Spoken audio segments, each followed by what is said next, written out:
Next మధ్యాహ్న భోజనం సంబంధించి మెనూ మార్చకుండా మనీ పెంచకుండా మెనూ మార్చేసి గొప్ప భోజనం పెట్టామని చెప్పి వాళ్ళు కూడా చెప్పుకున్నారు. నేను అనేది నేను ఇప్పుడు ఇటీవల కాలంలో చాలా స్కూళ్ళు తిరుగుతున్న వ్యవహారం చేస్తున్నా. ఆ భోజనం మీరు చెప్పినటువంటి పద్ధతిలో నాణ్యమైనటువంటి పద్ధతిలో ఉండాలి.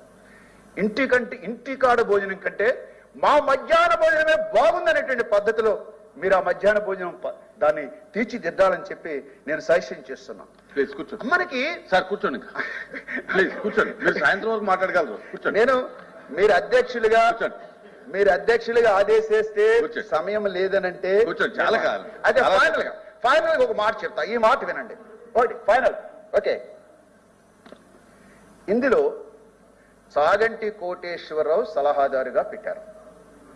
మేము పీడిఎఫ్ తరఫున దీని మీద అభ్యంతరం వ్యక్తం చేశాం. అయితే చాగంటి కోటేశ్వరరావు సలహాదారు పైన ఇందులో ఒక మాట ఉంది. ఆ మాట ఏమంటే రాజ్యాంగం అని, తర్వాత జెండర్ ఈక్వాలిటీ అని, రాజ్యాంగం అని, జెండర్ ఈక్వాలిటీ అని, నైతిక విలువలని మాట ప్రయోగం చేశారు.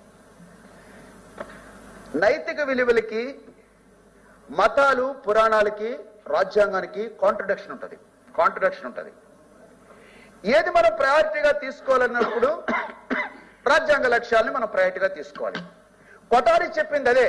నీ సిలబస్ అయినా పాఠ్యాంశాలు మొత్తమైనా రాజ్యాంగ లక్ష్యాలకు అనుగుణంగా ఉండాలని చెప్పాడు కొఠారి.